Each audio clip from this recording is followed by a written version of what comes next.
and Pranam to all of you. Again, I am coming back to my channel, Asit Government Rule Guru.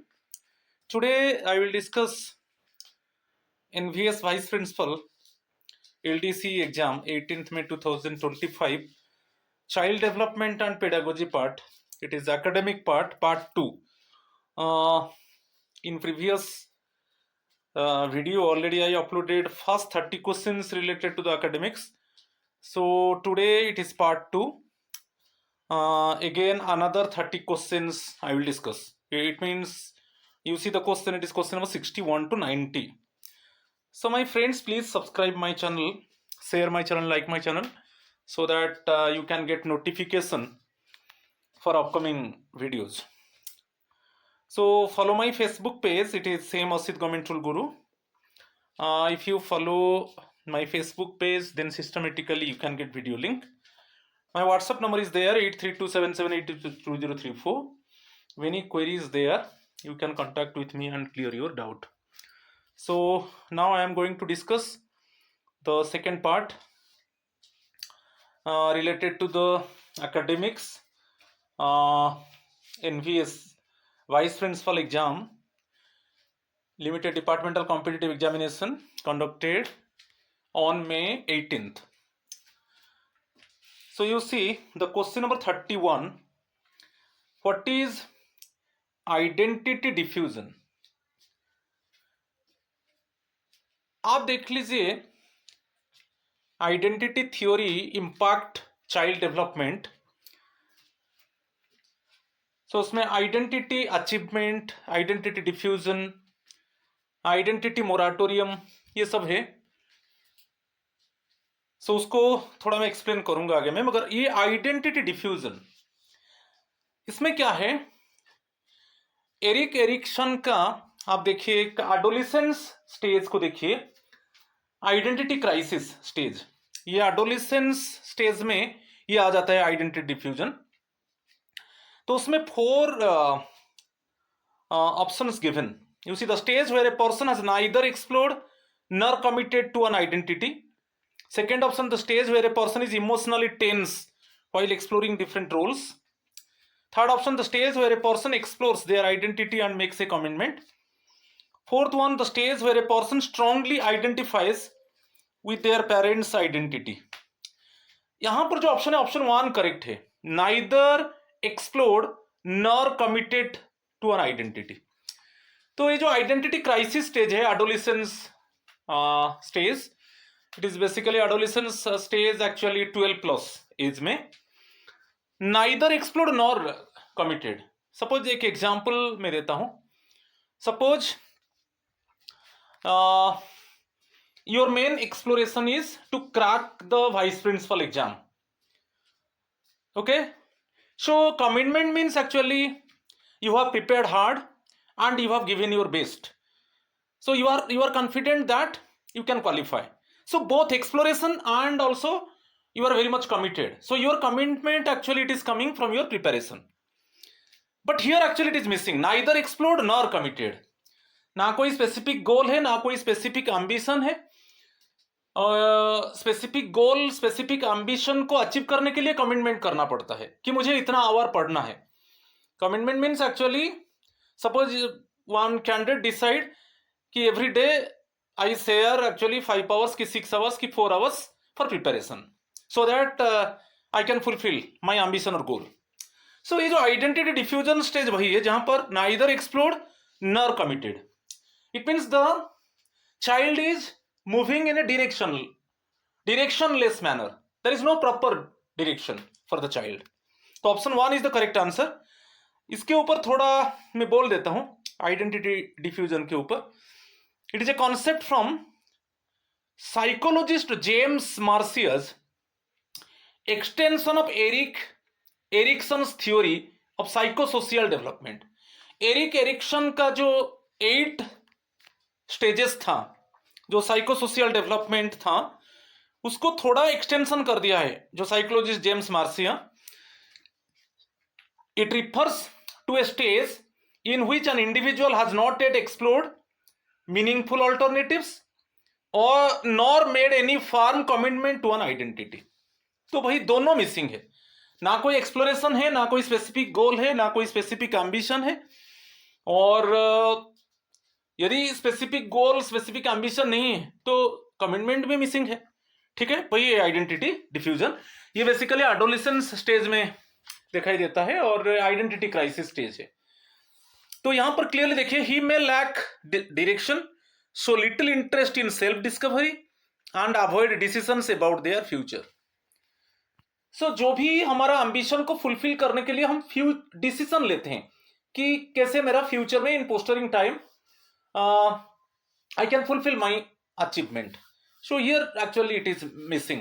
It means lack of direction, lack of interest, okay, related to the self discovery, okay. So the other ऐसे identity को हम देखेंगे, एक identity foreclosure है और एक identity achievement है। तो आगे मैं डिस्कस करूंगा, इसको थोड़ा देख लीजिए। यहां पर अदर ऑप्शंस दिया है, एक है आइडेंटिटी मोराटोरियम। आइडेंटिटी मोराटोरियम क्या है? एक्सप्लोरेशन है, आपका एम्बिशन, स्पेसिफिक एम्बिशन है, स्पेसिफिक गोल है, मगर कमिटमेंट नहीं है आपका। Your main exploration is to crack vice principal exam in NVS, but there is no proper commitment. So commitment actually we are getting from preparation.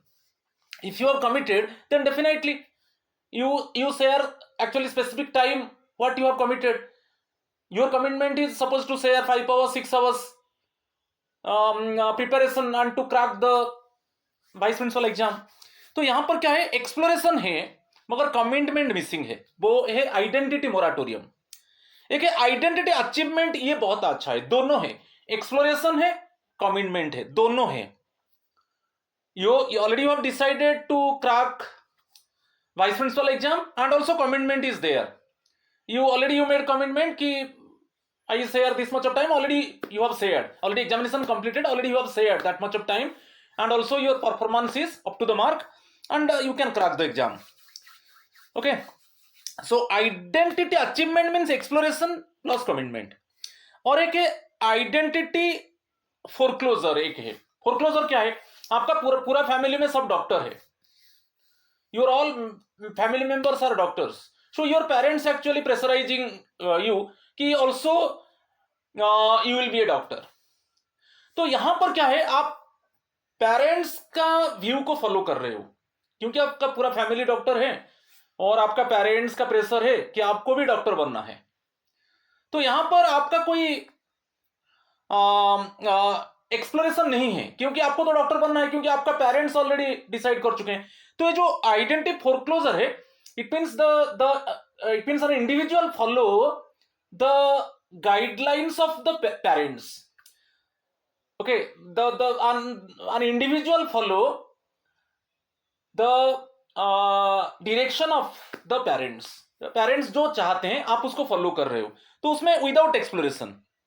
Commitment है without exploration. मैं जैसे बताया पूरा फैमिली में डॉक्टर है, आपको डॉक्टर बनना है, तो यहां पर कोई स्पेसिफिक एम्बिशन गोल नहीं है विदाउट एक्सप्लोरेशन, क्योंकि आपको डॉक्टर बनना है, मगर कमिटमेंट है। Now actually you are preparing for medical exam. ठीक है, तो ये आइडेंटिटी फोरक्लोजर है। तो उसमें एक टेबल में बना दिया, आप देख लीजिए। डिफ्यूजन में दोनों मिसिंग है, एक्सप्लोरेशन कमिटमेंट दोनों मिसिंग है। यही आइडेंटिटी क्राइसिस स्टेज जो एडोलेसेंस एज में दिखाई देता है। कि यहां पर एक एग्जांपल है, आई डू नॉट नो और केयर अबाउट माय फ्यूचर, ऐसा है, एमलेस वन, डायरेक्शनलेस वन। ठीक है, ये आइडेंटिटी डिफ्यूजन है। आइडेंटिटी मोराटोरियम क्या है, एक्सप्लोरेशन है, already it means you are having specific goal, you are having specific ambition, मगर कमिटमेंट नहीं है। यहां पर क्या है, I am trying different majors before deciding, इस एक एग्जांपल। अचीवमेंट में दोनों है, एक्सप्लोरेशन है, कमिटमेंट है। Exploration means actually you are having specific ambition, you are having specific goal, and also to achieve the goal and to achieve the ambition also you are preparing. Okay, already you made commitment कि definitely I will achieve my goal and I will achieve my ambition, so that these specific things I must follow to fulfill my goal. और एक foreclosure जो बताया था मैं, exploration नहीं है इसमें, क्योंकि आप आपका पेरेंट्स का जो डिसीजन है उसको फॉलो कर रहे हो, कि आपका पूरा फैमिली में सभी प्रिंसिपल्स है, पूरा फैमिली में majority family members they are working as principal in different institutions, तो आपको प्रिंसिपल बनना है, आपका फैमिली का डिसीजन है। तो यहां पर आपका एक्सप्लोरेशन नहीं है क्योंकि आपको तो प्रिंसिपल बनना है, तो मगर कमिटमेंट है, आप उसके लिए प्रिपेयर कर रहे हो, you are very much committed one okay to show yourself as principal in future. तो यहां पर कमिटमेंट है, ठीक है। I am a lawyer because my dad is, जैसे आप बोल रहे हो कि माई फादर लॉयर है तो मुझे लॉयर बनना है, ठीक है। यहां पर एक्सप्लोर, तो आपको जो कमिटमेंट क्या है, अब जो भी ऑलरेडी यू हैव कमिटेड कि that type of preparation it means I will make so that I will be a lawyer. So ये देख लीजिए, अंडरस्टैंडिंग ये बहुत इंपॉर्टेंट है। आइडेंटिटी डिफ्यूजन, इसमें 2 क्वेश्चन आया था और एक नेक्स्ट क्वेश्चन आ जाएगा। यहां पर आइडेंटिटी अचीवमेंट आ गया, आइडेंटिटी डेवलपमेंट में दोनों है, एक्सप्लोरेशन है, जो which stage of identity development refers to making a commitment after exploration, वो दोनों है, after exploration commitment, it means it is identity achievement. आपका एक्सप्लोरेशन है कि मुझे वाइस प्रिंसिपल बनना है एनबीएस में, जेएनबी में, ये आपका एक्सप्लोरेशन है, ठीक है। और डेफिनेटली आपका एक्सप्लोरेशन है मींस आप कमिटमेंट करोगे कि डेफिनेटली आई से यार it means 5 hours every day की 4 hours every day, I spend 5 hours 4 hours for my preparation so that I will see my self आज प्रिंसिपल इन फ्यूचर, ठीक है। तो आइडेंटिटी अचीवमेंट, तो आपका एक्सप्लोरेशन है, आपका गोल है, आपका एम्बिशन है, ओके, तो आप उसके बाद आप कमिटेड हो, ठीक है। तो आइडेंटिटी अचीवमेंट है, option 3 is the correct answer. Question number 33, which factor is most likely to increase conflict between parents and teenagers? क्या ऐसा फैक्टर है जो ज्यादातर पेरेंट्स टीनेजर्स के बीच में कॉन्फ्लिक्ट होता है? आप देखेंगे फैमिली में पेरेंट्स एंड चिल्ड्रेन के बीच में कॉन्फ्लिक्ट होता है। मेजर फैक्टर क्या है हम देखेंगे, teens increasing demand for control over their own lives, reduced autonomy granted to teens, decrease in peer interactions, greater parental involvement in daily decision making, ठीक है।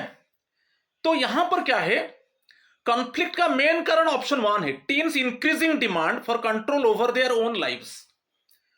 वो जो टीनेजर्स है, आपका जो फैमिली में जो चिल्ड्रन है, वो ये बोल रहे हैं कि हमको ऑटोनॉमी चाहिए, I want to take my own decision, I want to take my own decision and I am independent one. So no one can intervene in my decision. No one can interfere in my decision. No one can pressurize me to follow any specific decision. तो ये है, ये इसके बीच में क्या है, parents teenagers के बीच में कॉन्फ्लिक्ट होता है, क्योंकि पेरेंट्स का मेन जो गोल है, उनका मेन एम है to control over the child. माने the parents actually always they think that actually always the children actually they are working under their guidance. Okay, the parents must have control over the child. They follow, the parents think that the children must follow our decision. They must follow our guidelines. ठीक है, मगर यहां पर क्या है, वो teenagers क्या है, वो नहीं समझ रहे हैं, वो know I am having specific autonomy, I am independent one. I do not follow the rules of parents. No one can pressurize over me. No one can put any burden on me. I will take my own decision. तो ये हो जाता है, conflict का main कारण यही है। तो टीनेजर्स एक्चुअली डिमांड करते हैं कि मेरा लाइफ के ऊपर मेरा कंट्रोल है, ठीक है। इसी के बीच में पेरेंट्स और टीनेजर्स के बीच में कॉन्फ्लिक्ट होता है, ठीक है। Option 1 is the correct answer. Question number 34, What is the difference between self concept and self esteem? थोड़ा मैं बता देता हूं, सेल्फ कॉन्सेप्ट क्या है, जैसे एक सेल्फ बिलीफ है, एक सेल्फ कॉन्फिडेंस है, तो ये सब थिंकिंग रिलेटेड है, थिंकिंग बेस है। Suppose self belief, I believe on my self, मैं ये सोच रहा हूं कि मेरे ऊपर मेरा विश्वास है। If someone criticise me, if someone tease me, I do not worry about it. irrespective of others criticism, I believe on myself, I believe on my preparation. Okay, so ये सेल्फ कॉन्सेप्ट है, एक self confidence भी है. Self confidence क्या है? Already you have given exam, vice principal exam, and you are self confident that you can crack the exam, you can secure good mark, and you can get the rank, and so that it means you will get selection. So self confidence, I am having confident that I will crack the exam. तो ये है, ये जो self, ये thinking base है. ठीक है, ये जो सेल्फ कॉन्सेप्ट है ये कॉग्नाइटिव रिलेटेड है, क्योंकि थिंकिंग आ जाता है ना. ये thinking related means cognitive okay related है. सेल्फ एस्टीम क्या है? Self esteem, self worth. मैं ये सोच रहा हूं कि सपोज एक मैं एग्जांपल देता हूं, in the society other people actually they do not value to me, कि in the society others actually they do not give respect to me. मुझे सोसाइटी में कुछ रेस्पेक्ट नहीं मिल रहा है, कि in the society other people they it means tease at me, they jibe at me, right, they criticise me. तो इसमें क्या है, जब ये चीज हो जाता है, आप सोच रहे हो कि मेरा जो सेल्फ एस्टीम है वो लो है, क्योंकि मेरा जो सेल्फ वर्थ है वो लो है. सिमिलरली सोसाइटी में suppose someone praise you, in the society majority people they praise you, right, so they majority people respect you, right. तो आपका सेल्फ एस्टीम बढ़ रहा है, तो ये एक अफेक्टिव बिहेवियर है सेल्फ एस्टीम. मगर सेल्फ कॉन्सेप्ट जो है थिंकिंग रिलेटेड है. ठीक है, तो आप देख लीजिए options. Self concept is the social comparison of self with others, ये नहीं है. Self concept is the emotional evaluation of one self, and self esteem is a cognitive structure, ये नहीं है. Both are same, no. Self concept is a cognitive structure and self esteem is an affective evaluation. ये fourth one correct one, option 4 is correct answer. क्योंकि self concept है, self concept actually I think about my self, I think about myself actually. I suppose I self belief जैसे बताया मैं, I believe on myself. I am having confidence. I think about myself. I think about my improvement. तो वहां पर thinking ये base है, तो ये कॉग्नाइटिव स्ट्रक्चर है. मगर सेल्फ एस्टीम क्या है? एक अफेक्टिव है, कि other people actually they do not value to me, तो मेरा सेल्फ एस्टीम कम है. Other people actually they do not give respect to me, तो मेरा जो सेल्फ वर्थ कम है, low self worth, low self esteem. कि someone praise to me in the society, so मेरा सेल्फ एस्टीम बढ़ रहा है. तो एक अफेक्टिव एवेल्युएशन है सेल्फ एस्टीम. तो option 4 is the correct answer. Question number 35. What are the two types of peer aggression? hostile and instrumental aggression, physical and verbal aggression, relational and physical aggression, reactive and proactive aggression. यहां पर देखिए two types of peer aggression, option 4 is the correct answer. देखिए reactive aggression, आप peer group में देखा होगा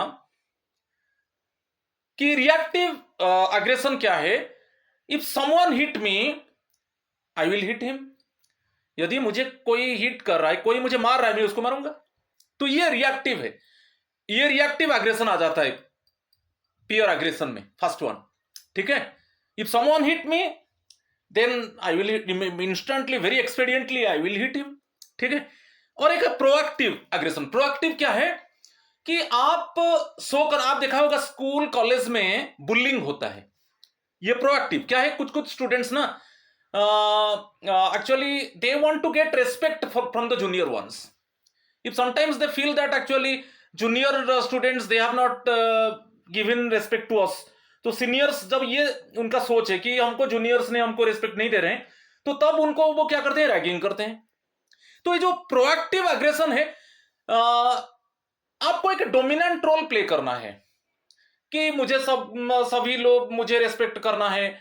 Okay, others actually they should give respect to me, they should obey me, they should follow my order. तो ये जो है proactive aggression, दो प्रकार का अग्रेशन है, रिएक्टिव एंड प्रोएक्टिव. ये पियर अग्रेशन में आ जाता है. रिएक्टिव में बताया, ठीक है, if Ram hit me, I will hit Ram. And proactive क्या है? ये है कि suppose I give order, you go and bring this thing. Suppose senior student in college, university, school level में, तो one senior student actually inform to junior one, you go and bring one bucket of water. वो नहीं लाया तो उसको वो ragging कर रहा है, तो इसलिए वो छोटा बच्चा डर जाता है, कभी नहीं बोलता है, और वो जो भी डिमांड है वो जूनियर जो बच्चा है फुलफिल कर देता है। वो प्रोएक्टिव एग्रेशन है, ठीक है। तो प्रोएक्टिव एग्रेशन एक डोमिनेंट, वो चाहता है कि it means all one obey me, okay. Junior all one means my juniors actually follow me, my juniors obey my order. तो ये सब प्रोएक्टिव एग्रेशन, ठीक है। तो ये दोनों ये reactive and proactive. Option 4 is the correct answer. Question number 36, what is the role of academic and personal caring from teachers? ये तो बहुत इजी है। It reduces students motivation to succeed, it helps students value their education and personal growth. यही ठीक है। It is only important for high achieving students, it has no effect on students outcomes. तो option 2 is the correct one. Academic caring and personal caring. Academic caring, आप ये सोच रहे हो कि each and every time I need guidance from the teacher, okay, always the teachers actually motivating the children ki if you get good education then you must have value in the society na. So it helps students value their education. If you get good education, if you are having good academics, if you are preparing well, then tomorrow actually you play the role model for the society, okay. Just you will render your service in very good department and offering service to the public, and you get commendation and praise from the society ना. and एक personal growth होता है, personal growth एक caring होता है। तो teachers actually sometimes you know, एक लो achiever है, एक पुअर परफॉर्मिंग स्टूडेंट है, मगर जब टीचर से उसको अफेक्शन लव मिलता है तो उसका परफॉर्मेंस बढ़ जाता है, उसका कॉन्फिडेंट हाई हो जाता है, वो उसका जो कॉन्फिडेंस लेवल है वो हाई हो जाता है। तो it help students value their education and personal growth. Option 2 is correct one. Question number 37, what is the primary responsibility of a principal और school leader with regards to the right of education to free and compulsory education act 2009? तो जो right to education act आ गया, उसमें education को declare कर दिया गया कि it is right for the children, education is the right for the children, ठीक है। तो इसमें 4 ऑप्शंस देखेंगे। प्राइमरी रेस्पॉन्सिबिलिटी, ओके, प्रिंसिपल का प्राइमरी रेस्पॉन्सिबिलिटी क्या है? Familiarise themselves with the RT act and appropriate government RT rules, organise extra curricular activities for students, develop a new curriculum, ensure regular student attendance. अब देखिए option 1 correct है, क्योंकि principal organise करेगा extra curricular activities for students, ये नहीं है। New curriculum तो नहीं कर सकता, क्योंकि CBSE syllabuses curriculum development mainly depend upon NCERT. NCER regular student attendance, ये तो कॉमन है, regularly students they must attend the school, ये तो बड़ा बात नहीं है। तो first one, RT act familiarise, आपको आरटी एक्ट में कुछ पॉइंट्स को आपको समझना है। क्या है? कि जो क्वालिटी ऑफ एजुकेशन है, equity, equal education to all, access education to all, inclusive education, कि it mean there is no segregation of normal student and disable student. तो उसके ऊपर बच्चा का नॉलेज होना चाहिए। तो ये मैटर में ना, तो जो हेड है, जो प्रिंसिपल है, वो एक्चुअली बच्चों को इंफॉर्मेशन देता है कि आरटी का मेन ऑब्जेक्टिव क्या है, राइट टू एजुकेशन। क्योंकि education is the fundamental right for the children. It means what? Each and every child must access the education. If you go to the remote corner area, also school is available and the children getting education. So access for all, quality education, equity, there is no discrimination, there is no disparity related to the education, right? So quality of education, access for all, right? Equity is there. There is no segregation, okay, and inclusive education. Similarly, there is no segregation of gifted students and slow learner students. No, समझ में आ गया? तो ये सब फैमिलियराइज करना है। तो the familiarize themselves with the RT Act and appropriate government RT rules. The students, they must know what are the main objectives of right to education? For what reason now education it is like a fundamental right? Okay, so option 1 is the correct answer. Question number 38, which document is included in a student's dossier? अभी देखिए 360 degree holistic report card आ जाएगा तो उसमें आपको पूरा data जो students डसियर में सब कुछ रहेगा, आपका डेट ऑफ बर्थ रहेगा, आपका फादर, आपका प्रोफाइल में आपका फादर नेम, मदर नेम, आपका डेट ऑफ बर्थ, राइट, आपका डेट ऑफ एडमिशन, ये सब डाटा रह जाएगा। फिर एकेडमिक रिकॉर्ड, फिर स्कॉलास्टिक आ गया, एकेडमिक रिकॉर्ड स्कॉलास्टिक आ गया, फिर को scholastic other art music, okay, painting, जैसे आपका डांस फैंस सब आ जाएगा को स्कॉलास्टिक में। फिर आपका स्पेसिफिक गोल, आपका स्पेसिफिक इंटरेस्ट, ओके, ये सब आ जाएगा। तो एवरीथिंग रहेगा स्टूडेंट्स डसियर में। तो उसमें दिया है which document is included, Aadhaar card and report card, police verification of students, teachers annual appraisal, admission form and date of birth. देखिए ऑप्शन 1 करेक्ट है क्योंकि आधार कार्ड में बहुत कुछ इंफॉर्मेशन है। आधार कार्ड में आपका डेट ऑफ बर्थ है, आपका फादर का नेम है, आपका मदर का नेम है, आपका परमानेंट एड्रेस है कि नहीं, आपका फोटोग्राफ है, ये सब आ गया, प्रोफाइल आपका आ गया। और रिपोर्ट कार्ड में तो सब कुछ है। रिपोर्ट कार्ड में स्कॉलास्टिक पार्ट है, एकेडमिक पार्ट और को स्कॉलास्टिक पार्ट है और अदर थिंग्स है। आपका स्पेसिफिक इंटरेस्ट क्या है, आपका स्पेसिफिक गोल्स क्या है, आपका रिलेशन विथ पीयर्स क्या है, ओके, आपका व्यूज क्या है for teachers, everything it is coming. आपका व्यू क्या है फॉर योर पेरेंट्स, एवरीथिंग आ जाएगा। तो Aadhaar card and report card, option 1 is the correct answer. ठीक है। Question number 39, how does the footprint of school ethos impact the stakeholders? Footprint of school ethos impact the stakeholders. It refers to the physical space where ethos is practiced. It is focused only on teachers and administrators. It only affects the academic performance of students. It assesses the emotional, cognitive and physical impact of ethos on all stakeholders. तो option 4 is the correct answer. जो footprint of school है, क्योंकि उसमें suppose emotional, देखिए emotional जो आ जाता है, एक बिलोंगिंगनेस आ जाता है कि ये स्कूल में मैं एक एम्प्लॉई हूं और मुझे बहुत लगाव है स्कूल के साथ। सपोज मेरा ट्रांसफर हो गया, मैं और एक स्कूल को शिफ्ट हो गया, स्विच ओवर हो गया, मगर instead of this I just remember my past school, क्योंकि उसमें कुछ फुटप्रिंट है। I love all these things actually, that school actually it means boundary wall की, बिल्डिंग की, सपोज हॉस्टल की, जो हमारा auditorium, everything now just I remember. ठीक है। तो एक इमोशनल अटैचमेंट है और एक कॉग्निटिव, एक थिंकिंग बेस है। क्या है, कुछ ऐसा, सपोज आप देखा होगा, आप कोई इंस्टीट्यूशन को जाइए, उसमें आपको बहुत कुछ स्लोगन्स मिलेगा, बहुत कुछ आपको अच्छा इंफॉर्मेशन मिलेगा। ठीक है, चाहे गेट में मिलेगा, चाहे एकेडमिक ब्लॉक के सामने मिलेगा, चाहे हॉस्टल के सामने मिलेगा, कुछ आपको अच्छा रिटन इंफॉर्मेशन मिलेगा।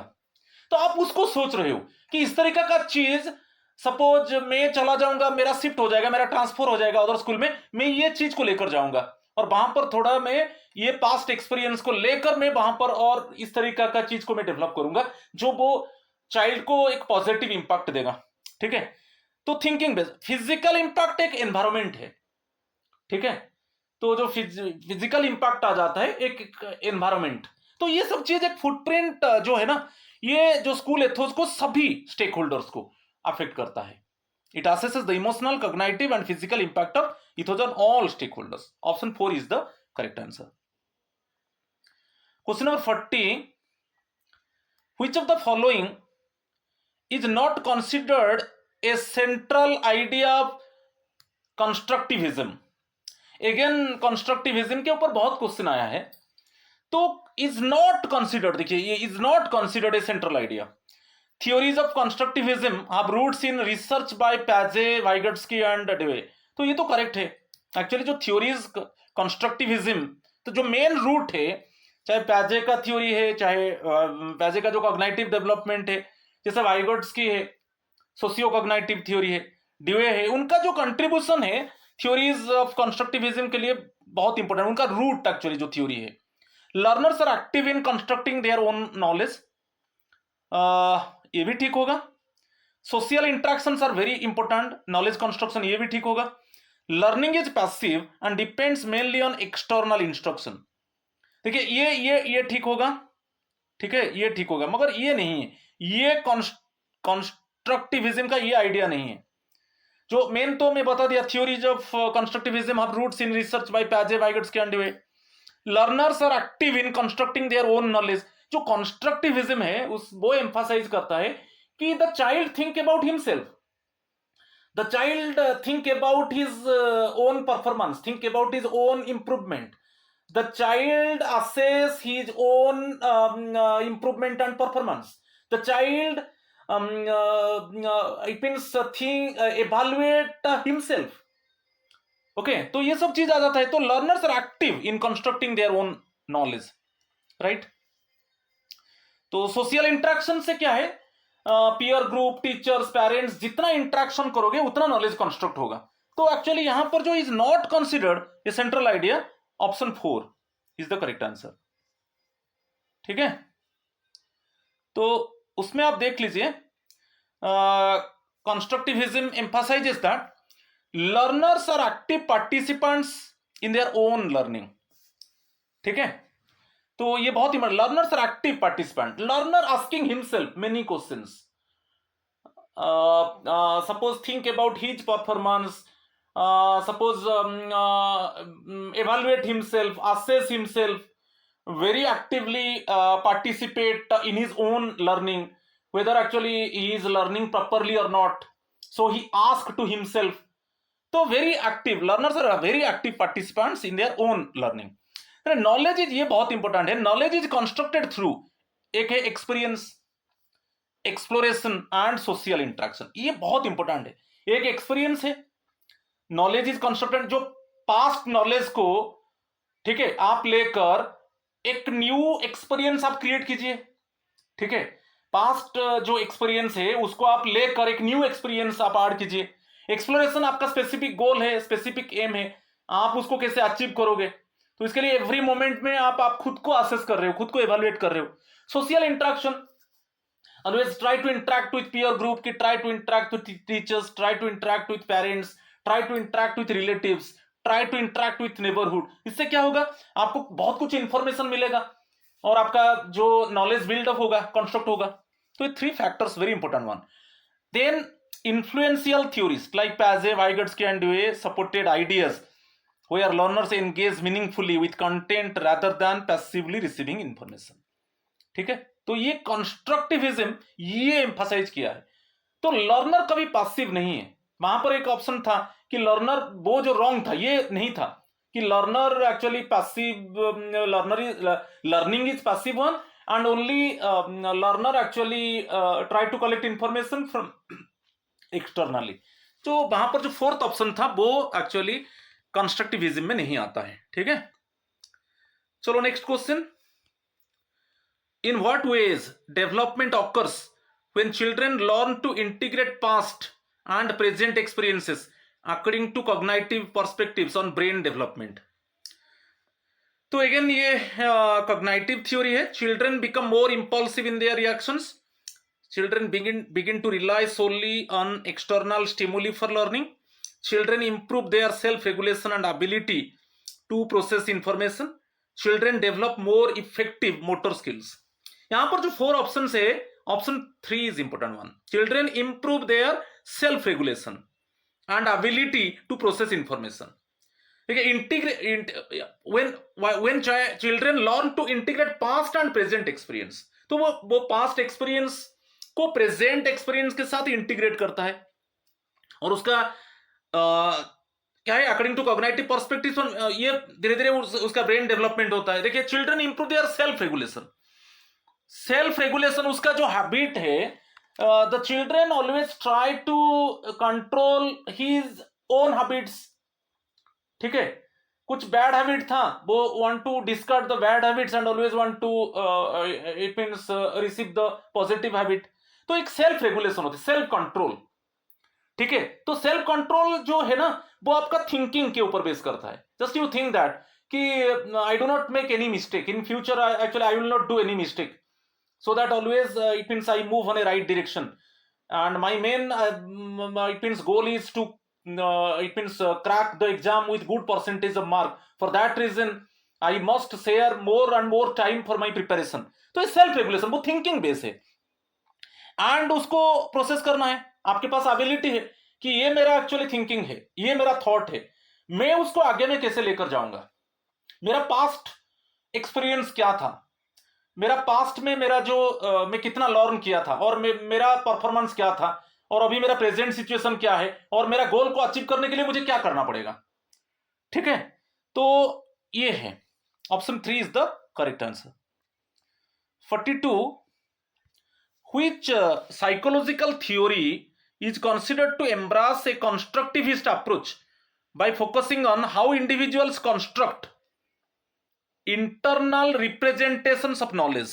यहां पर मेन है how individuals construct internal right representations of knowledge। तो ये किसका साइकोलॉजिकल थ्योरी है? Behaviourist, information processing theory, psycho analytic, humanistic. Actually option 2 is the correct answer, information processing theory. ठीक है, इसको थोड़ा देख लीजिए, मैं थोड़ा एक्सप्लेन कर देता हूं इंफॉर्मेशन प्रोसेसिंग थ्योरी के ऊपर। Information processing theory aligns with the constructivist approach by emphasizing how individuals actively construct internal representations of knowledge। ये फोकस को आप देख लीजिए, आपको clearly what is the meaning of actually internal representations of knowledge. देखिए, focus is on how information is encoded, stored and retrieved. कैसे information का एक जैसे कोड की तरह मेरा ब्रेन में रहेगा, और अच्छे से मैं उसको स्टोर करूंगा, और जब भी मैं चाहूं सपोज वो इंफॉर्मेशन को मैं रिट्रीव कर सकता हूं। First one, I want to like code, actually I want to collect the information and store in my brain, and at any time suppose I want to apply it, then I can retrieve it. Then other things बहुत important है जो processing में, attention, memory and thinking process in learning बहुत important है। आप एक अच्छा चीज को लर्न करना चाहते हो तो बहुत अटेंटिव होना चाहिए। If you are attentive one, then you can grasp the complete information about the content, और एक मेमोरी, आपका शार्प मेमोरी होना चाहिए। Okay, always very very instantly want to keep everything in your memory. And another one, thinking process. Thinking में क्या है, आप एक एक कंटेंट, एक एक चीज को आप स्प्लिट अप कर देते हो, फिर उसको एनालाइज करते हो डिफरेंट एंगल में। एक कंटेंट को आप बहुत बार सोचते हो, first you understood the concept, वो कॉन्सेप्ट को डिफरेंट एंगल में आप अप्लाई कर रहे हो। ओके, तो ये बहुत इंपॉर्टेंट है। जो इसमें क्या है, एक पर्टिकुलर आप अटेंटिव हो, इंफॉर्मेशन को ग्रास्प किया, मेमोरी में रखा, और उसके ऊपर आप सोचा। ओके, जो हाइपोथेटिकल थिंकिंग है, एक लॉजिकल थिंकिंग है, एब्स्ट्रैक्ट थिंकिंग है, एब्स्ट्रैक्ट एक रियल लाइफ सिचुएशन को आप उसको यूज अप्लाई करना चाहते हो। ठीक है, तो ये बहुत इंपॉर्टेंट है। Then third one, the idea that learners build mental models.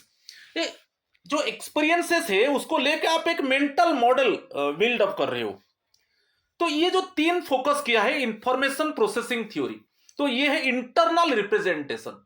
कोई भी चीज को कोड की तरह आप ले रहे हो और उसको ब्रेन में स्टोर कर रहे हो, और जब भी उसको अप्लाई करोगे आराम से उसको रिट्रीव कर रहे हो, आप ऑलरेडी उस इमीडिएटली उसको रिकॉल कर सकते हो। ठीक है, और ये मेनली जो है लर्निंग का मेन थिंग है attention, memory and thinking process. ये तीनों बहुत इंपॉर्टेंट है, और आप एक्सपीरियंसेस को लेकर एक्चुअली जो रियल लाइफ सिचुएशन और जो आपका जो एक्सपीरियंशियल लर्निंग है, आप उसको लेकर आप एक मेंटल मॉडल एक्चुअली बिल्डअप कर रहे हो। तो ये जो था इंफॉर्मेशन प्रोसेसिंग थ्योरी था। ठीक है, चलो next one, what is one of the key aspects of peer relationships in development. Peer relationship के ऊपर है, they tend to have negative impact on self-esteem, they are only relevant during adolescence, they are crucial for healthy personal and social development, they have little effect on a child's development। तो peer relationship है option 3।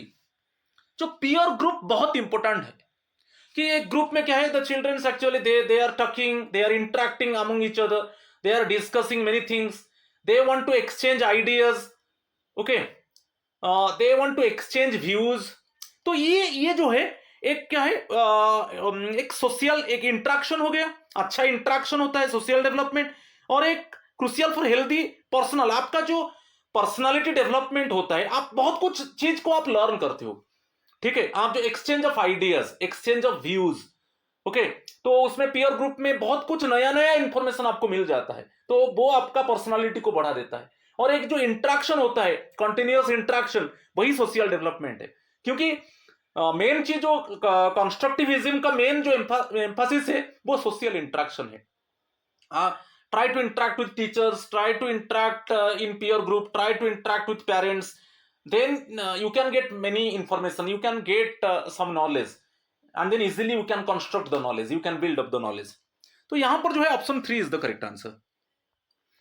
Question number 44, how does divorce typically affect children? यदि जो father mother का divorce हो जाते हैं, वो अलग हो जाते हैं, तो चिल्ड्रन को वो कैसे अफेक्ट करता है? It always improves family dynamics, it leads to stronger academic performance, it has no significant impact on children's emotional well-being, it may result in emotional struggles and social adjustments। Option 4 is the correct answer। Divorce होने के बाद तो child suppose father के साथ रहेगा कि mother के साथ रहेगा, तो वहां पर क्या है, जब वो अलग हो जाता है तो उसमें क्या है, वो इमोशनली बहुत डिप्रेस हो जाता है, तो उसका इमोशनल इम्बालांस आ जाता है और थोड़ा एडजस्टमेंट करने के लिए थोड़ा टाइम लगता है उसको, तो ये जो इट में result in emotional struggles and social adjustments. Option 4 is the correct answer. Question number 45, what does Bronfenbrenner's bio ecological model emphasise in child development? ये भी बहुत इंपॉर्टेंट जो इकोलॉजिकल मॉडल है, बहुत इंपॉर्टेंट है। इसमें दोनों चीज लिया है, एक है आपका बायोलॉजिकल फैक्टर है और एक सोशल फैक्टर है, दोनों उसमें मिक्स है।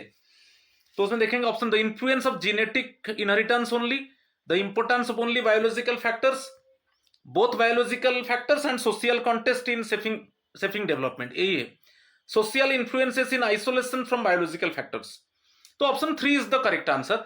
आप देख लीजिए, तो both biological and social, biological factors and social context actually shaping the child development, shaping the child development.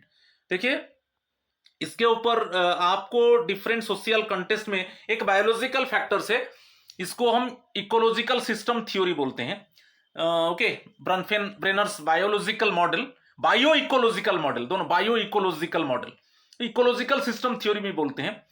तो उसमें एक बायोलॉजिकल फैक्टर है जो अफेक्ट द चाइल्ड डेवलपमेंट, उसमें क्या है, जेनेटिक प्री डिस्पोजिशन है, हेल्थ है, मैच्योरेशन है, ये सब जेनेटिक जो बायोलॉजिकल फैक्टर्स है।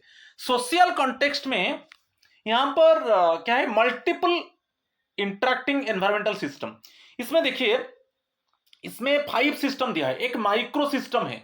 सोशल माइक्रो सिस्टम क्या है, immediate environment, immediate means the child जो है ना,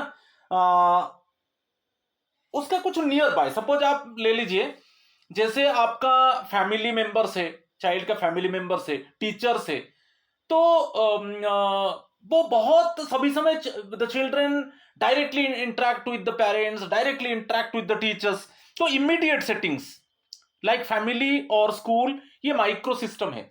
तो माइक्रो सिस्टम में आप उनको लेना है जो इमीडिएट टू द एनवायरमेंट, एक है फैमिली मेंबर से, एक टीचर से, एक नेबरहुड पीपुल है, ठीक है, तो ये सब है माइक्रो सिस्टम में आ जाते हैं। तो इमीडिएट माने immediately the child actually interact with them, interact with parents, interact with teachers, interact with neighbourhood people, ठीक है, कि इंटरेक्ट विद पीयर्स, ठीक है, तो ये माइक्रो सिस्टम है। मेसो सिस्टम को सेकेंड वन, मेसो सिस्टम क्या है, ये जो माइक्रो सिस्टम में है, जैसे फैमिली है, टीचर्स है, पीयर ग्रुप है, नेबरहुड पीपल है, तो उनके बीच में जो इंटरेक्शन होगा और वो चाइल्ड डेवलपमेंट को इंपैक्ट करेगा। जैसे आप देखिए माइक्रो सिस्टम में मैं क्या क्या बताया, ये immediate actually near by two the child, near by means family members, teachers, neighbourhood people, peer group, ये सब near by two the child.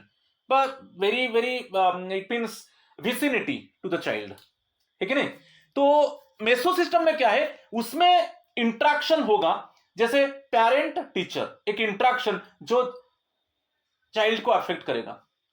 Okay, तो पेरेंट टीचर इंट्रैक्शन होता है, तो basically the parents actually they interact with the teachers and they detect the shortcomings and lacuna of the child, and they measure the level of the child and what type of things actually the parents will do so that in the next exam ki in any other activities the child perform better, नहीं? तो ये जो parent teacher interaction से क्या है ना, child development होता है, तो वो मेसो सिस्टम है। ठीक है, कनेक्शंस में तो माइक्रो सिस्टम में जो नियर बाय पीपुल आ जाते हैं, चाइल्ड का जो nearby, okay, very immediate to the environment जो है, तो उनके बीच में जैसे फैमिली मेंबर्स है, टीचर्स है, नेबरहुड है, सो उनके बीच में जो इंटरेक्शन वो कैसे चाइल्ड को अफेक्ट करता है। एक है एक्सो सिस्टम है, इनडायरेक्ट इन्फ्लुएंसेस। देखिए, पेरेंट्स का वर्क प्लेस चेंज हो जाता है, दरअसल सपोज आपका पेरेंट का ट्रांसफर हो जाता है, ट्रांसफर होने से क्या है, चाइल्ड का स्कूल चेंज हो जाएगा, एनवायरमेंट चेंज हो जाएगा, क्लाइमेट चेंज हो जाएगा, उसको न्यू प्लेस में जाएगा, फिर एक पीयर ग्रुप के साथ मिलेगा, फिर न्यू टीचर्स आ जाएंगे, तो ये जो इनडायरेक्टली उसको अफेक्ट करता है चाइल्ड को, वो एक्सो सिस्टम है। ठीक है, पेरेंट्स वर्क प्लेस पॉलिसीज, जैसे पेरेंट का ट्रांसफर हो गया, स्कूल चेंज हो जाएगा, एनवायरमेंट चेंज हो जाएगा, उसका जो पीयर ग्रुप चेंज हो जाएगा, उसका टीचर चेंज हो जाएंगे, तो वो इनडायरेक्टली वो चाइल्ड को अफेक्ट करता है, वो एक्सो सिस्टम है। मैक्रो सिस्टम क्या है, कल्चरल वैल्यूज लॉज, कुछ ऐसा जैसे लॉज है कि रूल्स है, यहां पर आ जाता है, जैसे एक रूल है कि एक child actually video game actually नहीं खेल सकता, इसको स्पेसिफिक सपोज रूल्स है। ठीक है, सपोज जैसे मैक्रो सिस्टम में क्या है, socio economic background, socio economic background क्या है, आपको सोसाइटी में अच्छा फैसिलिटीज मिल रहा है, गवर्नमेंट अच्छा फैसिलिटीज दे रहा है, suppose the child belongs to a poor family, but instead of this actually the family getting many benefits from the government, जैसे फ्री एजुकेशन है, फ्री हेल्थ फैसिलिटीज, वो चाइल्ड का जो डेवलपमेंट को इंपैक्ट करेगा, definitely it impact the child development. ठीक है, और जैसे आपका सपोज में मीडिया को ले लिया कि ज्यादातर आपको रेस्ट्रिक्शंस है कि ज्यादातर एक्चुअली क्या है, लॉज है कि द चाइल्ड ज्यादा समय एक्चुअली कोई भी ऐसा aggressive type of suppose thing actually telecast नहीं होगा, तो ये कुछ लिमिटेशन, वो मैक्रो सिस्टम, कल्चरल वैल्यूज और लॉज ये आ जाता है, अफेक्ट करता है वो चाइल्ड को। और ये Chrono system, changes over time like historical events और लाइफ ट्रांजिशंस, तो दोनों फैक्टर को लिया है, एक बायोलॉजिकल फैक्टर है, हेल्थ कंडीशन है, मैचुरेशन है, और एक जेनेटिक इनहेरिटेंस है, और सोशल कंटेस्ट में ये है micro, meso, exo, macro and chrono system. ठीक है, वो चाइल्ड डेवलपमेंट को एक्चुअली अफेक्ट करता है, ये बहुत इंपॉर्टेंट है, इसको देख लीजिए। Next one, in Jean Piaget's theory, what ability is a hallmark of formal operations, उसमें आपको देखा होगा 4 स्टेजेस है, एक सेंसरी मोटर, एक प्री ऑपरेशनल, एक कॉन्क्रीट ऑपरेशनल, एक फॉर्मल। तो फॉर्मल जो है, फॉर्मल ऑपरेशंस के बारे में सोचा है, यहां पर जो क्वेश्चन पूछा है, what ability is a hallmark of formal operations, the ability to perform mental calculations in physical objects, the ability to think abstractly and consider multiple possibilities, the ability to think logically about physical objects, the ability to categorize objects based on simple attributes। तो इसमें option 2 is the correct answer, the ability to think abstractly and consider multiple possibilities। ये जो formal operations जैसे hypothetical reasoning है, एक abstract, एक past experience को new experience के साथ ऐड करके आपको एक न्यू आइडिया की न्यू थिंग को क्रिएट करना है, तो ये एब्स्ट्रैक्ट थिंकिंग मेनली एक्चुअली एक प्रैक्टिकल बेस होता है। एब्स्ट्रैक्ट मींस एक्चुअली एक थिंकिंग बेस होता है, जैसे क्रिटिकल थिंकिंग, प्रॉब्लम सॉल्विंग। ठीक है, हाइपोथेटिकल रीजनिंग कि आप एक सपोज कोई पर्टिकुलर मैथ है, उसको आप डिफरेंट मेथड्स में आप उसको सॉल्व करना ट्राई करते हो। ठीक है, एक स्पेसिफिक मेथड, एक मेथड है मगर आप 3-4 ways you want to solve the problem। तो बहुत कुछ पॉसिबिलिटीज, कंसिडर मल्टीपल पॉसिबिलिटीज। आप एक पर्टिकुलर चीज को आप उसको लिंक करना चाहते हो, उसको डिफरेंट एंगल में उसको अप्लाई करना चाहते हो, तो ये फॉर्मल स्टेज है। जो अब्स्ट्रैक्ट थिंकिंग है, हाइपोथेटिकल रीजनिंग है, हायर ऑर्डर स्किल है, ये सब आ जाता है फॉर्मल स्टेज में। ठीक है, तो option 2 is the correct answer. Question number 47। Question number 47, what is the usual key feature of adolescent egocentrism during the stage of formal operations? adolescent egocentrism भाई फॉर्मल स्टेज में हम देखेंगे। adolescents are completely aware of others perspectives and beliefs। adolescents believe that no one is paying attention to them or their actions। adolescents are often focused on their own ideas and believe others are watching and evaluating them। adolescents avoid thinking about their own beliefs and actions। Option 3 is the correct answer. जो adolescent इगोसेंट्रिज्म है, वो adolescent ये सोचता है कि मेरा जो idea है उसको सब फोकस करेंगे, others also focus on my idea. ठीक है, are often focused on their own ideas, तो and believe others are watching and evaluating them. तो एडोलेसेंट वही सोचता है कि always I am having specific idea, I focus on my idea, मैं other किसका आइडिया को फॉलो नहीं करूंगा, I believe on my idea. तो others actually, other people they watch my idea and evaluate it.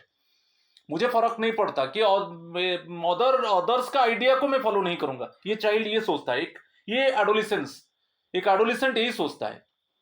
I believe on my idea, okay, I focus on my idea, I concentrate on my idea, other people they watch my idea and evaluate it. ठीक है, ये इगोसेंट्रिज्म है। जो आ जाता है कि I believe on my idea, okay, I think about my idea, I accept my idea, okay, I do not follow others idea, others actually follow my idea. ये जो है यही है इगोसेंट्रिज्म। तो option 3 is the correct answer. Question number 48, which of the following best illustrates the concept of hypothetical deductive reasoning? ये भी formal stage में आ जाता है प्याजे थ्योरी का। ठीक है, फॉर्मल स्टेज में आ जाता है हाइपोथेटिको डिडक्टिव रीजनिंग।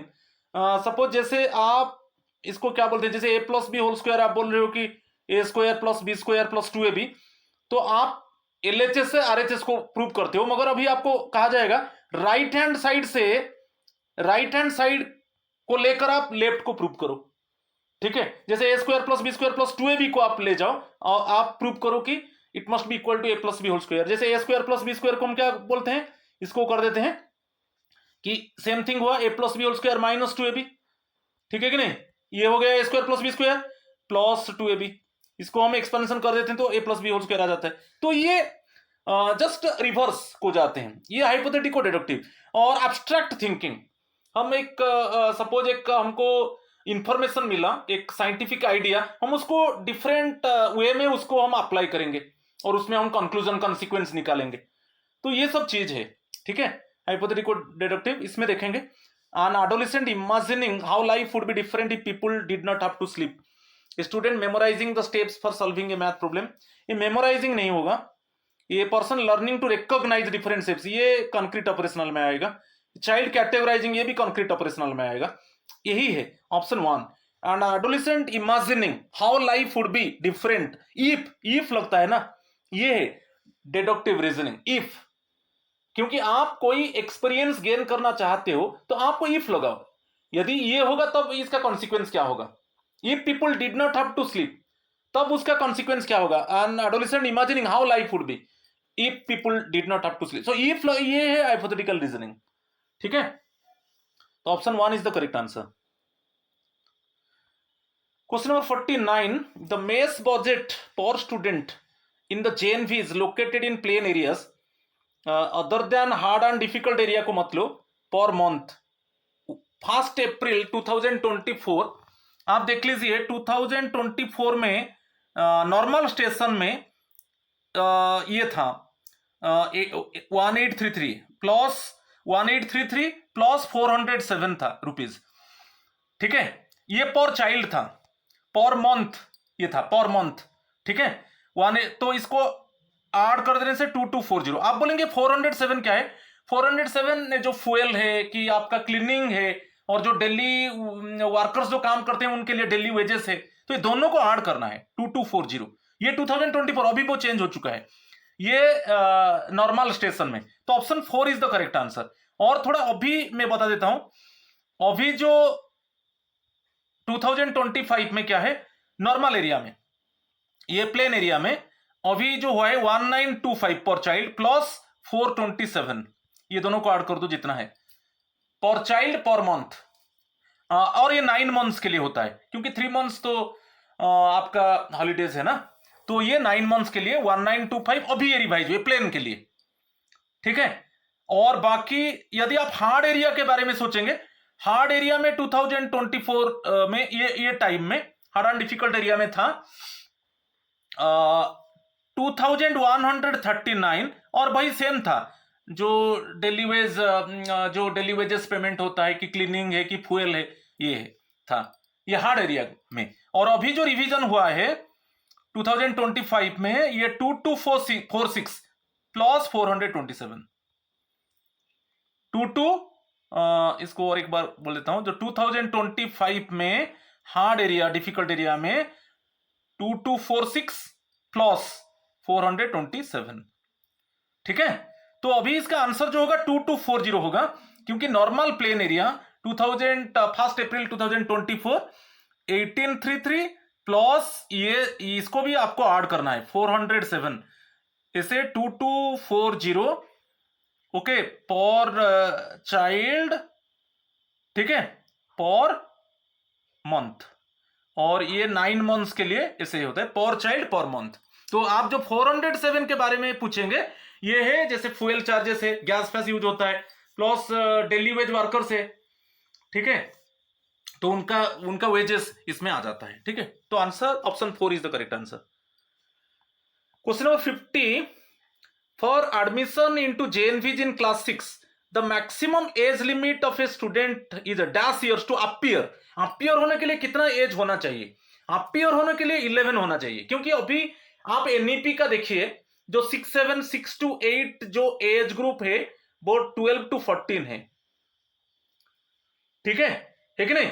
तो उसको जो मिडिल स्कूल स्टेज बोलते हैं, तो उसमें एक्चुअली मैक्सिमम एज लिमिट जब अपीयर करेगा, जब वो एप्लीकेशन डालता है ऑनलाइन एप्लीकेशन, 11 ईयर्स, ठीक है, क्योंकि वो 5th में है और वो एंट्रेंस देगा, ठीक है, 5th स्टैंडर्ड में है ना, तो 11 years, maximum 11 years. Option 4 is the correct answer. 51, who is the secretary of a mess committee at vidyalaya level. विद्यालय लेवल में सेक्रेटरी कौन है? बेसिकली चेयरमैन प्रिंसिपल है, सेक्रेटरी है कैटरिंग असिस्टेंट, ठीक है। विद्यालय लेवल में जो मेस कमिटी है उसमें प्रिंसिपल चेयरमैन है, मगर कैटरिंग असिस्टेंट एक्चुअली सेक्रेटरी है। मगर आप डिस्ट्रिक्ट लेवल मेस कमिटी जाएंगे, जो डिस्ट्रिक्ट लेवल मेस कमिटी में जाएंगे, इसमें एक्चुअली जो सेक्रेटरी है, मेंबर सेक्रेटरी है, वो प्रिंसिपल है। इसमें मेंबर सेक्रेटरी प्रिंसिपल है, मगर विद्यालय लेवल में जो सेक्रेटरी है वो कैटरिंग असिस्टेंट है। और इसमें विद्यालय लेवल में जो मेस कमिटी है उसमें चेयरमैन है प्रिंसिपल। कंफ्यूजन नहीं होना, option 1 is the correct answer.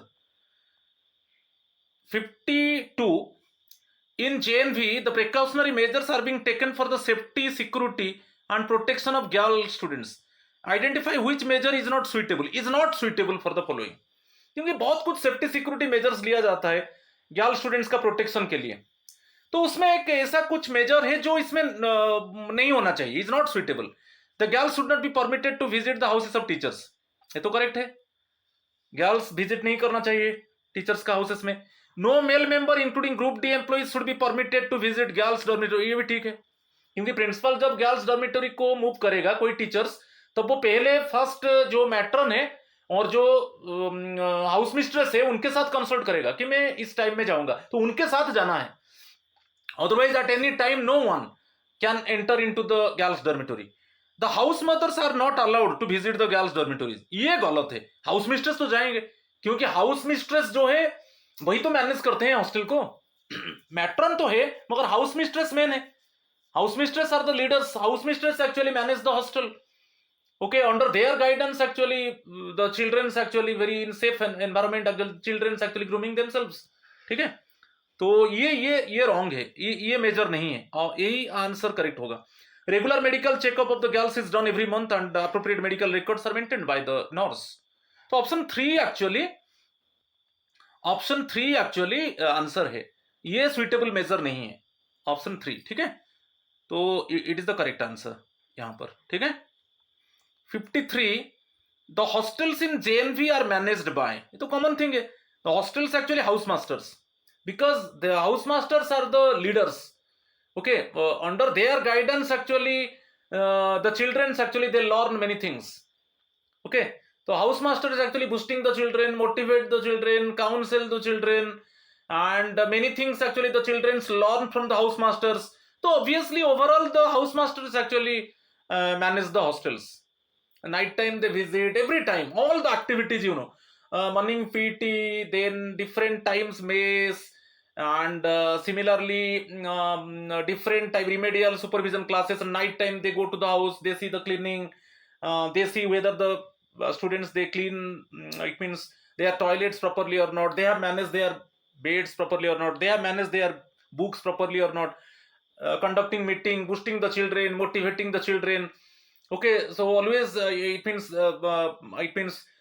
they try to motivate the children. You should have fixed aim, so you should spend the time properly, like this. So house masters and house mistress actually manage the hostel. Option 2 यहां पर जो है ये option 2 है, ये option 2 है और ये ऑप्शन 3 है. तो यहां पर option 3 is the correct answer. ठीक है. 54, NVS has issued a 14-point program for monitoring safety and security of children. Identify an activity not included in the 14-point programme. एक 14-point प्रोग्राम है जो safety and security of the children, इसमें ऐसा कुछ activity है जो ये 14-point safety and security programme में इंक्लूड नहीं है. Activity not included. Regulating entry और एग्जिट एट मेन गेट, ये तो है. Clearing of bushes and adequate lighting in the campus, ये तो है. Appointing a warden to look after the safety and security of students. Nominating a suitable counsellor for counselling of emotionally disturb children, ये तो ये नहीं है. तो option 3 correct answer. Appointing a warden to look after the safety and security of students, ये 14-point programme में नहीं है. ठीक है. Option 3 is the correct answer.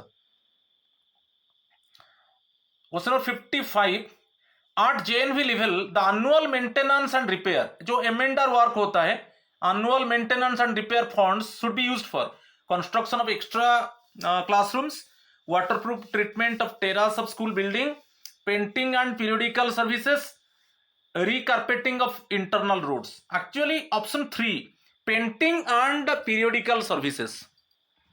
ठीक है. इसमें कोई न्यू चीज आपको डेवलप नहीं होगा. देखिए, कंस्ट्रक्शन ऑफ एक्स्ट्रा क्लासरूम्स ये नहीं होगा. कोई न्यू जो है उसको हम रिपेयर करेंगे. Waterproof treatment of terrace of school building, definitely 3 चीज में आता है.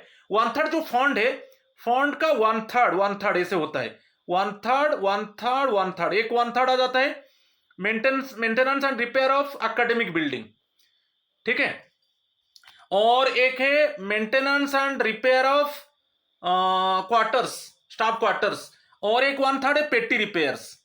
इसमें पेंटिंग आ जाता है, पेंटिंग एंड पीरियोडिकल सर्विसेज. एक एकेडमिक बिल्डिंग है, एक स्टाफ क्वार्टर्स है, एक पेटी रिपेयर्स है. नॉर्मल ओवरऑल हम देखेंगे. ठीक है. तो ऐसे आपको फंड को एक्चुअली खर्च करना है. राइट. तो option 3 is the correct answer. In JNVST class 9 lateral entry examination, percentage of questions are asked to test the language ability. देखिए, लेटरल एंट्री जो लेस्ट एग्जाम होता है 9 में, उसमें लैंग्वेज में English 15 questions, Hindi 15 questions, science आ जाता है 35 और मैथ्स आ जाता है 35. ऐसे आपका 100 मार्क्स होता है. तो कितना परसेंटेज है? 30%. 2.5 आवर एग्जाम होता है. और जो बेसिकली दिव्यांग है उनको 50 मिनट्स एक्स्ट्रा मिलता है. ठीक है. तो 30% इंग्लिश हिंदी लैंग्वेज में आ जाता है. तो option 4 is the correct answer. 57, Jawahar Navodaya Vidyalaya class 11 admission entrance exam is conducted for admission of students into JNV2. Create new science stream, art is JNV. fill the vacant seats in class 11 in a JNV, give opportunity to state board school children, increase the strength of the builder है। इसमें option 2 only जो vacant seat है, ठीक है, 10 to 11 जो हमारा बच्चे जाएंगे उसमें यदि कुछ क्लास 11 में जो स्ट्रीम है, प्रेजेंट स्ट्रीम है, उसमें वैकेंट है, तब उसको फिलअप करने के लिए लेस्ट एग्जाम स्टैंडर्ड 11 में कंडक्ट किया जाता है। Option 2 is the correct answer. 58 at JNV level, the annual maintenance and repair funds should be utilized for maintenance and repair of buildings as identified in annual maintenance and repair plan। एक होता है annual maintenance plan, AMP होता है। इसमें just before starting of year पूरा framework हो जाना चाहिए कि कहां पर कैसे खर्च होगा, ठीक है। मैं अभी बताया था आपको कि जो एनुअल मेंटेनेंस प्लान में ये होता है, उसमें हम just before starting of the actually academic year हमको पूरा प्लान करना है कि किस किस एरिया में हम खर्च करेंगे। और इसमें मैं बताया था 1/3 ऑफ एनुअल अलॉटमेंट में बताया था, एक है एकेडमिक बिल्डिंग, एक है एकेडमिक बिल्डिंग 1/3 जितना अमाउंट है इसका रिपेयर, कोई न्यू स्ट्रक्चर नहीं होगा। नेक्स्ट वन स्टाफ क्वार्टर्स आ जाएगा, स्टाफ क्वार्टर्स का रिपेयरिंग, और एक है पेटी वर्क्स, थर्ड वन, सबका 1/3 आप ले जाओ। पेटी वर्क्स, पेटी रिपेयर्स, पेटी रिपेयर वर्क्स, नॉट पेटी वर्क्स, पेटी रिपेयर, कोई न्यू स्ट्रक्चर नहीं होगा। तो एकेडमिक बिल्डिंग में रिपेयर 1/3 अमाउंट, ऑब्वियसली 10 लाख मिलता है उसका 1/3, स्टाफ क्वार्टर्स रिपेयरिंग एंड पेटी रिपेयरिंग वर्क, और उसमें कलर वर्क भी है। आप स्टाफ क्वार्टर की एकेडमिक उसमें भी कलर पेंटिंग है, ठीक है। तो 1/3 of the annual allotment, option 4 is the correct answer, ठीक है।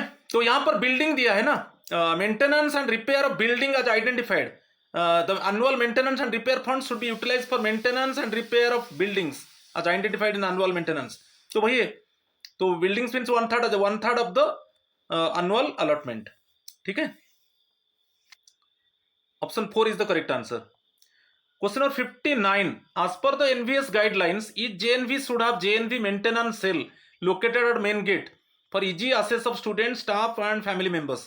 The overall in charge of maintenance cell, एक maintenance cell होता है, जो maintenance cell का overall इंचार्ज कौन है? Overall incharge actually vice principal है, और वाइस प्रिंसिपल को हेल्प करने के लिए ऑफिस सुपरिटेंडेंट है। और ये ज्यादातर जो मेंटेनेंस सेल वो गेट के पास होना चाहिए, वहां पर रजिस्टर रहेगा जो इजीली एक्सेस होगा student, staff and family members. वो रजिस्टर में आप मेंशन करेंगे, ठीक है। तो इवनिंग 5 बजे में उसको कंपाइल, जो ऑफिस सुपरिटेंडेंट वो कंपाइल करेगा, और नेक्स्ट डे 11 AM में वो प्रेजेंट होगा वाइस प्रिंसिपल को कि एक्चुअली ये वर्क सब रिपेयर होना चाहिए। देन वाइस प्रिंसिपल उसको फिर फॉरवर्ड करेगा कंपाइल करके प्रिंसिपल को, ठीक है। तो इंचार्ज यहां पर जो जेएनवी मेंटेनेंस सेल का इंचार्ज है वो वाइस प्रिंसिपल है। Option 2 is the correct answer. Last question 60. In JNV, various measures are to be adopted in case of a missing child. Identify a measure which is not adopted in case of a missing child. जब missing child, एक suppose कोई child abscond, suppose child is absconded from the school, कि child missing होता है, तो आप क्या करोगे? Principal will report about the missing child to police and district collector immediately. तो प्रिंसिपल मींस कलेक्टर हमारा चेयरमैन है, तो कलेक्टर को इन्फॉर्म किया जाएगा और पुलिस स्टेशन में इन्फॉर्म कर दिया जाएगा। The parents are not given information, no which is not adopted, ये आंसर होगा। नहीं, पेरेंट्स को इमीडिएटली पेरेंट्स को इन्फॉर्मेशन किया जाएगा कि आपका चाइल्ड मिसिंग है। यहां पर दिया है तो parents are not giving, which is not adopted दिया है, यही है। सर्चिंग, इमीडिएटली सर्च किया जाएगा, सर्च स्टार्ट हो जाएगा, ठीक है, इमीडिएटली सर्च स्टार्ट हो जाएगा। House master will report to the principal immediately. मगर इसमें जो parents are not given information ये नहीं है, तो विच इज नॉट अडॉप्टेड ये अडॉप्ट नहीं होगा। Option 2 is the correct answer, ठीक है, ये करेक्ट आंसर है, ठीक है। तो एकेडमिक का 60 क्वेश्चंस में डिस्कस कर दिया। तो कल मैं 30 क्वेश्चंस किया था, आज 30 क्वेश्चन किया। मैं ट्राई किया एक्सप्लेन करने के लिए, ठीक है। तो कभी कुछ एरिया में suppose in any specific area, suppose if you detect some lacuna and shortcomings, please forgive me. just I have tried my best to it means explain all the questions, okay, correctly. So if any mistake is there, so please pardon to me. तो आज इतना ही है। Thank you and नमस्कार to all of you.